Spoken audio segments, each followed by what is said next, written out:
अस्सलाम वालेकुम नाजरीन, मैं हूं एडवोकेट AR सिद्दीकी।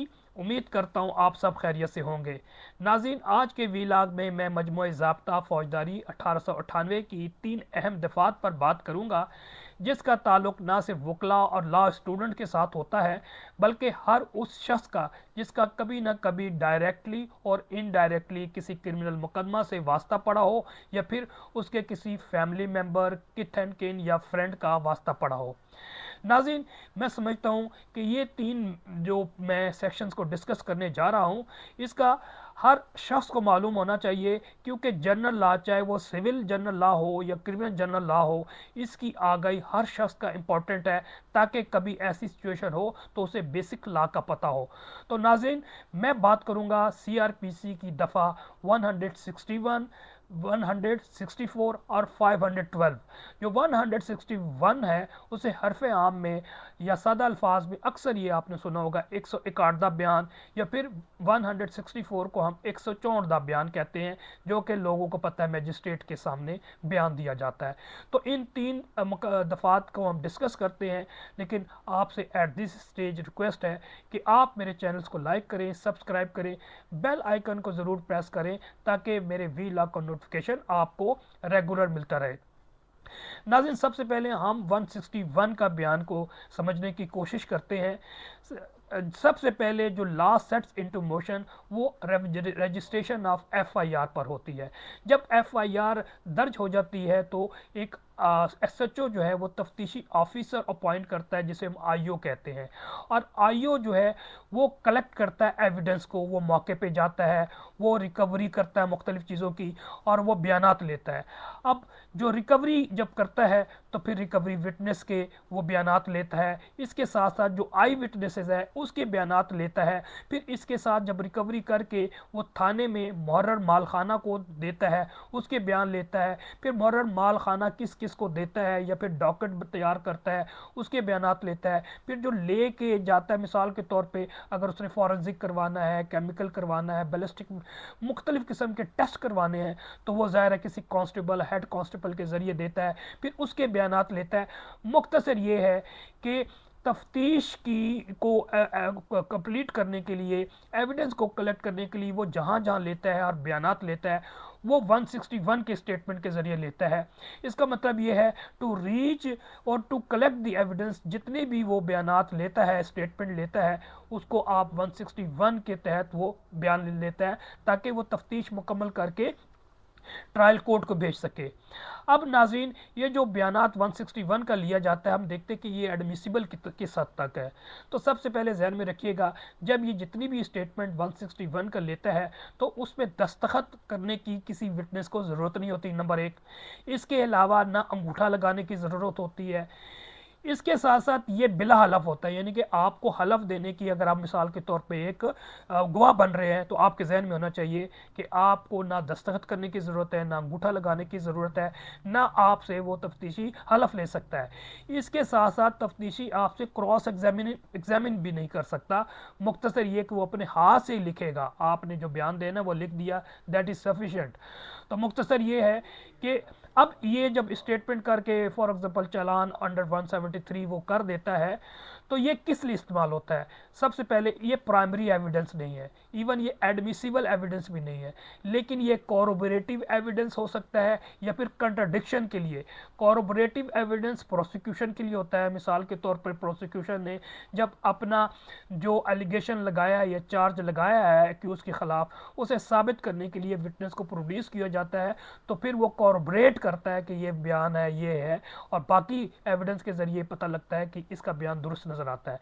लेकिन जब ये क्रॉस एग्जामिन करता है डिफेंस, यानी कि मुल्जिम का वकील, तो फिर वो कॉन्ट्राडिक्ट करने के लिए, मिसाल के तौर पे वकूए के फौरी तौर पे आपने बयान दिया है, और आप जब आप क्रॉस एग्जामिनेशन के लिए जाते हैं, तो एग्जामिनेशन चीफ अंडर आर्टिकल 32 आप जब देते हैं, तो वो अगर डिफरेंट है, तो फिर किसको फ़ायदा होगा? वो डिफेंस को फ़ायदा होगा, प्रोसिक्यूशन को नहीं।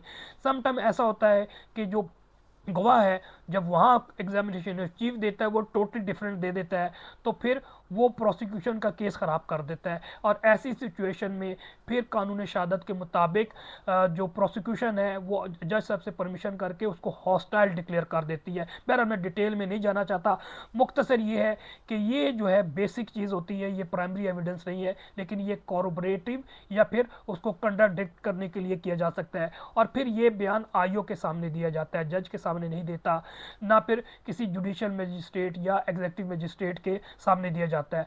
अब आ जाते हैं 164 के बयान के बारे में। 164 का बयान बहुत इंपॉर्टेंट है और इसकी एविडेंशियरी वैल्यू भी है। अब ये बयान दिया जाता है किसी जुडिशियल मजिस्ट्रेट के सामने या फिर एग्जीक्यूटिव मजिस्ट्रेट के सामने, और कन्फेशन भी आप कह सकते हैं इसे, कन्फेशन भी, जो कि कानून शहादत ऑर्डिनेंस के तहत कन्फेशन की जाती है, वो 164 का बयान होता है। अब वो जब मजिस्ट्रेट के सामने पुलिस वाला उसको पेश करता है, तो वो अगर अपने जुर्म के ख़िलाफ़ देता है तो वो कन्फेशन होता है कि जनाब ये हुआ था, मैं तस्लीम करता हूँ। लेकिन उसमें जज जो है ना उसे टाइम देता है कि आप सोच लें, क्योंकि ये आपके ख़िलाफ़ भी जाएगा और आप अगर कन्फेशन कर रहे हैं तो इससे आपको सज़ा भी दी जा सकती है। उसको मुनासिब टाइम भी देता है कि कहीं आपके अगेंस्ट कोई कोर्शन तो नहीं है, कोई नाजायज़ दबाव तो नहीं है, कोई अनड्यू इन्फ्लुएंस तो नहीं है। मुख्तसर ये है कि मजिस्ट्रेट अपने आप को सेटिस्फाई करता है, उसको लिख कर भी बताता है, उससे पूछता भी है, तमाम चीज़ें तसल्ली कर लेता है कि ये अपनी फ्री विल और कंसेंट के साथ दे रहा है, तो फिर बयान लेता है। इसके साथ साथ अगर वो किसी और के बारे में भी बता रहा है कि जनाब ये है, तो फिर कानून में ये भी मौजूद है कि उसका होना भी ज़रूरी है और उसको क्रॉस एग्जामिन का मौका भी देना चाहिए। अदरवाइज इसकी एविडेंशियरी वैल्यू जब कोर्ट में जाएगा ट्रायल के दौरान तो कम हो जाएगी, और जो मुखालिफ वकील यानी कि डिफेंस लॉयर है इसको उठा सकता है कि जो इंग्रेडिएंट्स है 164 का वो मुकम्मल नहीं है, लिहाजा इसको रिबटल किया जा सकता है और इस पर रिलाई नहीं किया जा सकता। तो नाज़रीन, ये 164 का बयान मजिस्ट्रेट के सामने होता है और ये हलफ के साथ होता है, वहाँ पर दस्तखत भी होते हैं, वहाँ अंगूठे भी होते हैं। लेकिन जो बेसिक ये है कि प्राइमरी एविडेंस ज़रूर है, लेकिन इसे अगर गवाह वहाँ पर जब बयान के जब क्रॉस एग्जामिनेशन के वक्त आता है, जब जिरा का वक्त आता है, वहाँ पर वो बदल जाता है, तो उसको हॉस्टाइल डिक्लेयर किया जा सकता है। इवन उसको झूठा डिक्लेयर करके 182 की कार्रवाई भी पुलिस कर सकती है। तो ये डिफरेंट है, ये एविडेंशियरी वैल्यू है, लेकिन उसे फिर डिफेंस जो है उसको ऑप्शन लेती है जब वो जिरा करती है कि जनाब इसको ड्यू कोर्शन में किया गया था, इन्फ्लुएंस में किया गया था, या फिर इसने जो कन्फेशन किया है बिकॉज ऑफ दीज रीजंस किया है और अब ये तस्लीम नहीं कर रहा कि जो वो दिया था उसने ड्यू क्वेश्चन में दिया था, तो कोर्ट उसको रिबट भी कर सकती है और फिर इंडिपेंडेंट जरिए से जो प्रोसिक्यूशन है वो ऑफेंस को साबित करने का पाबंद होती है। इसके साथ साथ नाज़रीन 512 की कार्रवाई बहुत इंपॉर्टेंट है और ये ट्रायल के दौरान होती है, और इस वक्त होती है जब तफ्तीश मुकम्मल करके 173 के तहत चालान सबमिट हो जाता है, और फिर समनिंग प्रोसेस करके जब कोर्ट कॉन्ग्रेजेंस लेती है, चार्ज फ्रेम करती है, और उसके बाद मिसाल के तौर पे जो एक्यूज़ हैं वो डिसअपियर हो जाते हैं और 87 की कार्रवाई उसके ख़िलाफ़ हो जाती है, यानी कि वो एब्सकॉन्डर डिक्लेयर हो जाता है, प्रोक्लेम ऑफेंडर हो जाता है।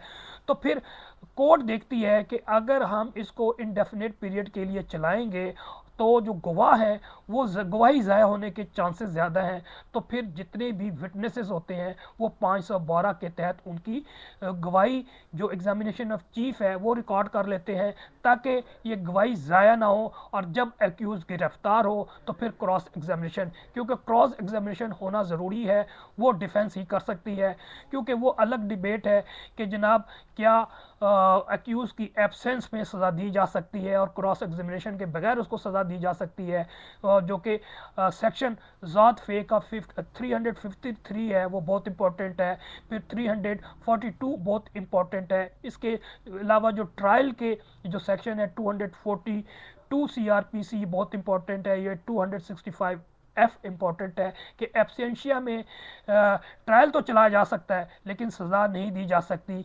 मुलजिम का होना मुकदमे में कई जगह पे ज़रूरी होता है जरा के दौरान, तो वो फिर इंशाल्लाह नेक्स्ट इसी व्लॉग में हम बताएंगे कि इन एब्सेंशिया क्या सज़ा दी जा सकती है या नहीं दी जा सकती, और कानून फौजदारी के कौन कौन से दफ़ात है जो कतगल लगाते हैं। इसके अलावा कॉन्स्टिट्यूशन ऑफ पाकिस्तान है, वो किन किन आर्टिकल के ज़रिए, जो राइट टू फेयर ट्रायल या आपका राइट है, राइट टू लाइफ है, उसके तहत आपको इन एब्सेंशिया सज़ा नहीं दी जा सकती। आडी अल्टम पार्टम का भी जिक्र करूँगा। नेक्स्ट व्लॉग तक के लिए इजाज़त दें। अल्लाह हाफिज़।